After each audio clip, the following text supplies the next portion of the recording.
Hello, hello, hello. This is Gresh from the I Am CEO podcast. I have a very special guest on the show today. I have Adam Collins of MGA. Adam, it's awesome to have you on the show. Thanks, Gresh. I appreciate you having me. Definitely super excited to have you on. And before we jumped in, I want to read a little bit more about Adam so you can hear about all the awesome things that he's doing. And Adam is a managing director at MGA, a highly strategic commercial real estate advisory firm focused on caring for the needs of occupiers of office and industrial real estate. Adam and his team provide expert consultation and analyzing and executing solutions aimed to reduce their clients' overall facility expense while maximizing workplace efficiency and productivity. They never represent institutional landlords and therefore can eliminate the inherent conflict of interest many commercial real estate firms have in representing both tenants and landlords. Adam, are you ready to speak to the IMCO community? I am. I'm ready to go. Let's go. Let's do it then. So to kind of kick everything off, I wanted to rewind the clock a little bit, hear a little bit more about your story and what led you to get started with all the awesome work you're doing. Yeah. So, I practice in the DC, Maryland, Virginia area, but not from here originally. But I've had a lot of family in the area for the last 150 years. So, I knew that, after graduating college and high school, that this is where I wanted to end up. And I wasn't sure, what real estate was, but I knew that I was fascinated by it because everybody in the Forbes top 100 seemed to have real estate listed as one of their sources of wealth. And so in high school, that kind of got me started just reading about and learning about real estate, from real estate investment to residential real estate, commercial real estate, investment trusts, all the different facets of commercial real estate. And then about 8, 9 years ago, I got my first taste in the business as an intern, and have been doing it full time ever since after that summer. Nice. It sounds like the rest is definitely history, and it's great to kind of hear, how you had that interest or had something you saw kind of. It sounds like began with the end in mind, so to speak, where you read and you saw the success that people were having, and you decided to drill down and become more fascinated and more knowledgeable about the real estate industry. Yeah, that's correct. Yeah, of course. Then just got obsessed with it from there. So it's been a passion of mine for quite some time. Nice. Well, I wanted to drill down a little bit more and hear a little bit more about the passion, how it manifests itself into MGA. Could you take us through how you work with your clients and what that process looks like? Yeah, I think one of the just the overarching themes that has made me successful is to just provide such great service to my clients that commercial real estate is very competitive. So I find that if I can just provide such great service to my clients that they have no interest or would never consider working with another broker, then I've done my job. And that comes from having a really well-rounded knowledge of commercial real estate, as well as the needs of business owners. It's maybe not necessarily just enough to know all about commercial leasing and tenant representation. I use facets of my business that I've learned from studying real estate investing, even from my own residential real estate investing. And I kind of put all of that into the advice that I give my clients and how we, execute a successful transaction. Yeah, that makes so much sense, and being able to kind of sharpen the saw, so to speak, and to be able to learn more. And for people that may not understand, I guess, and I know it's probably more complex than we can drill down all the way into, but could you take us through a little bit more on people that may not be familiar with, I guess, the commercial real estate world and what exactly that is and how exactly that manifests itself in things that we see? Sure. So what we do is we work with businesses like government contractors, law firms, trade associations, nonprofits, and advise them on the real estate, so their office space needs mostly, right? So we're talking about everything from workplace strategy to how do you function in the office space, how do we make it more productive and more efficient, to going out and finding the right space or in negotiating the lease terms, in the concessions packages, the free rent, the tenant improvement allowances, and everything else that goes into that, 50 or 100-page lease, and then just ongoing service to make sure that everything is going according to plan with their build out, and then while they're occupying their office space, there's a number of value add services that we offer as well.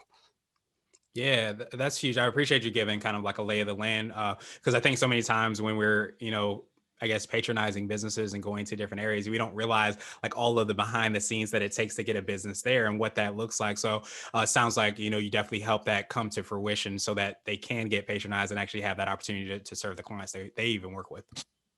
Yeah, that's correct. Yeah, of course.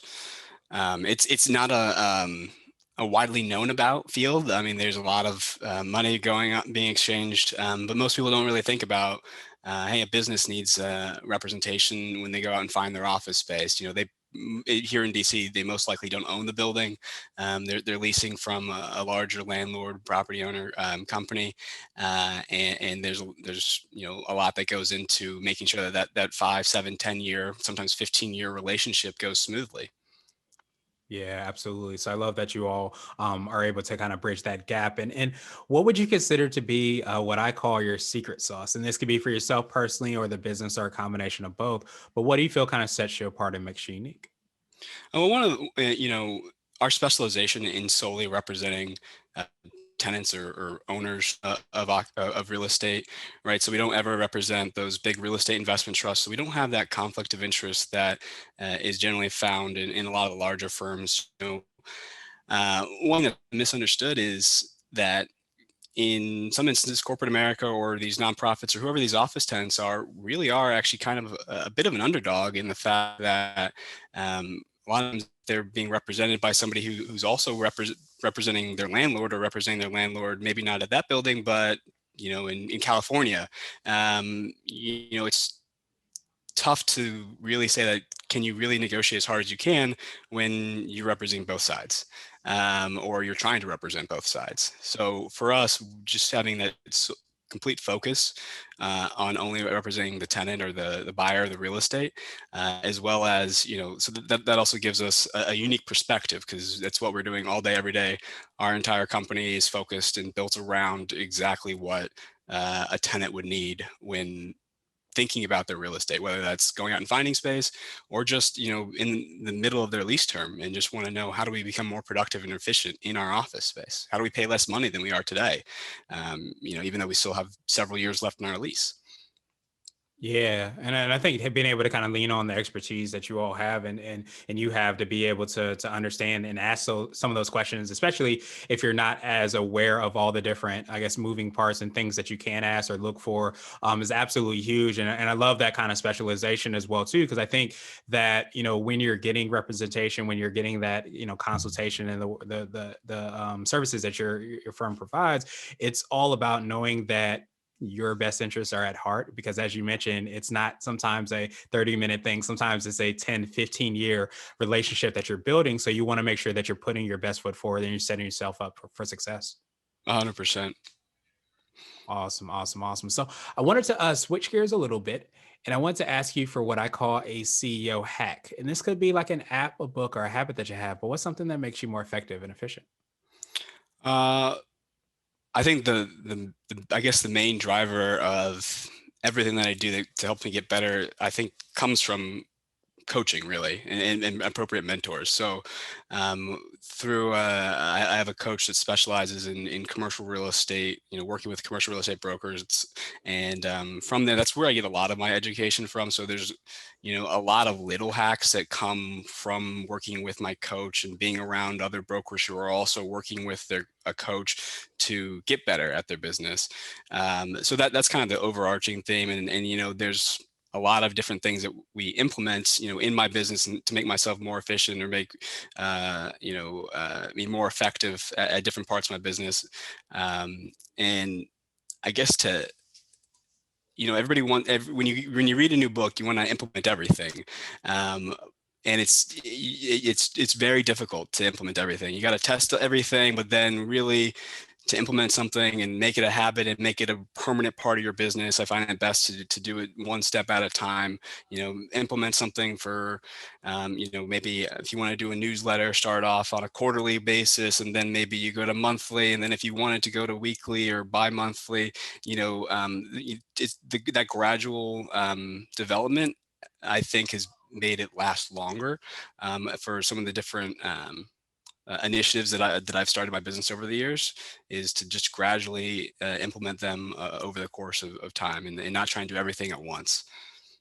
Yeah, I think there's a quote I always say, and I'm not sure who I attribute it to, but they say the secret to the overnight success is it takes 10 years. And I think a lot of the reason it takes 10 years, especially when we read and see even people that are successful, it takes time to be able to test out those things, see what works for you, see what doesn't work, what may have changed, so on and so forth. And you have to really kind of understand the process that it takes to get there. If you want to do a newsletter, trying to do one every day from, day one Yeah. doesn't necessarily work as well as seeing how it implements and adjusting it and doing all those things to make sure it does what you ultimately hope it to do. Yeah, yep. It can be overwhelming otherwise, especially as business owners or entrepreneurs. We've got so many different hats that we wear, anyways, to try and start a new initiative and start multiple initiatives and take on too much. It can be overwhelming, and then you're back to square one.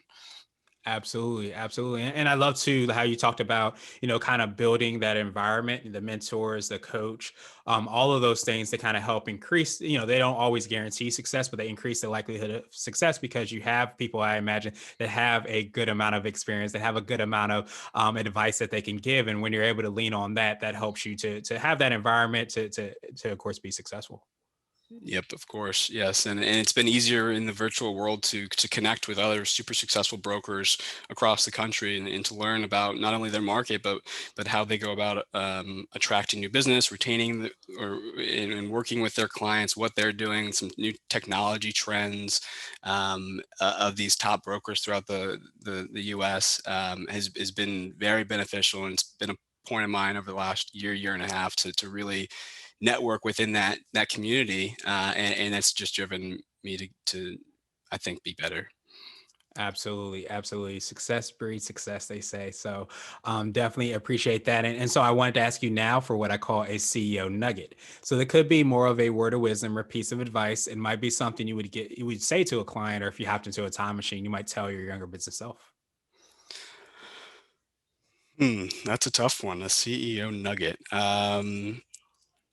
Well, I think that at least for me and my business, and we're talking about business generation or generating revenue, it doesn't come from one source, right? So I guess it goes back to the old adage, don't put all your eggs in one basket. So, I started growing my network here in the DC area when I first started, and now it's starting to pay off. If I'm doing outbound prospecting or sales calls, those take a year, 2 years, 3 years to start to pay off as well. So I just think that plant seeds in different areas. If you're in the sales or you're trying to generate new business, it's the networking, it's the digital presence that you have, it's the in-person presence that you have as you meet with colleagues and different influencers. It's the actually outbound prospecting, going to ask for business. It comes from everywhere, and I think a lot of people think, all right, I'm just going to be cold calling or I'm just going to be networking to generate my business, and that can put you in a bind. For instance, once COVID hit, in-person networking dropped, and that was a really significant part of my business is what was the in-person networking.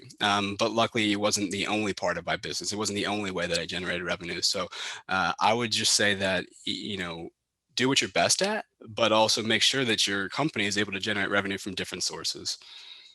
Yeah, that's absolutely huge. And I think as we kind of, as you referenced before, kind of like that Forbes list, one of the things that you find out is the people that are successful in their businesses and the things that they're able to create understand that there are multiple ways and multiple opportunities that they can get from different places. And when you understand that, as you mentioned, when things happen, like, for example, a pandemic, which we're kind of experiencing going through now, you understand that you're able to not be so dependent on one way, and that can completely shut down your business. So understanding that aspect, understanding to try and test different things, as we talked about in the hack, allows you to be successful, but also allows you to, I think, be very nimble and resilient when things happen.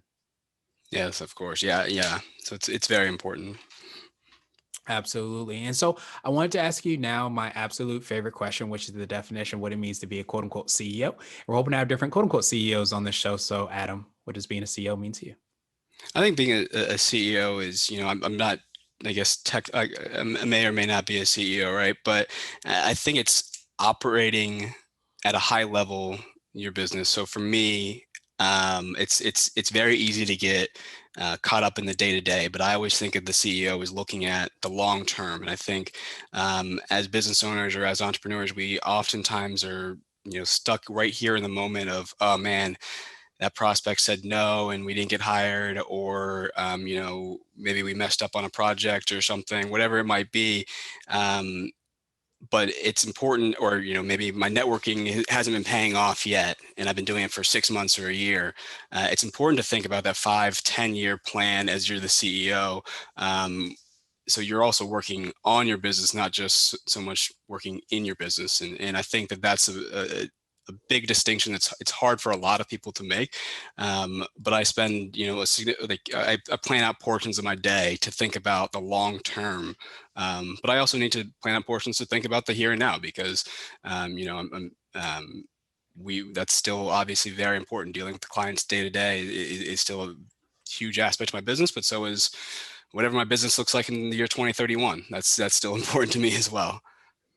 Yeah, I love that kind of like holistic approach. And I think, I see visions of kind of like a balance beam, and being able to kind of balance both of those is that, not getting stuck in working on your business, or in your business, I should say, because when you do that, then like we talked about before, when things happen, a lot of times you can be caught off guard because you haven't been looking at the trees, the forest for the trees, I should say. And then understanding that you also have to balance that with making sure you're taking care of the clients, making sure they're being taken care of. So if you get too caught in the cloud, so to speak, you can lose that kind of grounding to understand this is how I'm going to continue to kind of sustain and grow. So that balance beam act and being able to kind of understand the nuances of that is absolutely huge to being able to kind of grow and be a business leader. Yes, yeah, I think it is, and when you're starting out, it's difficult because you don't have a lot of help, so you're wearing a lot of hats. But and then I think the sooner that you can get some help, whether it be a virtual assistant or an actual person that you see on a daily basis, it's an expense up front, but it does pay off quite significantly, and it allows you to do what you're best at, which is what's going to make you the most money, make your company the most successful. Yeah, and that's a huge point. I appreciate you for bringing that up, and I even like to think of it like an investment, because you're investing in the business, and when you bring on that virtual assistant, that whatever it might be that'll help you out, it allows you to be more in your zone of genius, the thing that you do better and you need to do in order to drive the business. The more time that we spend there, the more likely the businesses succeed, and we have to kind of understand what things need to come off our plate, what things we need to try to do, and what things and which goes into which bucket, so to speak. Yep, exactly right. Exactly right. Awesome, awesome, awesome. Well, Adam, truly appreciate that definition. Appreciate your time even more. What I want to do is just pass you the mic, so to speak, just to see if there's anything additional you can let our readers and listeners know. And of course, how best people can get a hold of you and find out about all the awesome things you're working on. Yeah, sure. I mean, I guess the best way to get a hold of me is through LinkedIn, Adam Collins at LinkedIn. I'm the one that's working at MGA. And I hang out there a lot. I'm all over the LinkedIn platform. Um, and what was the second part of the question?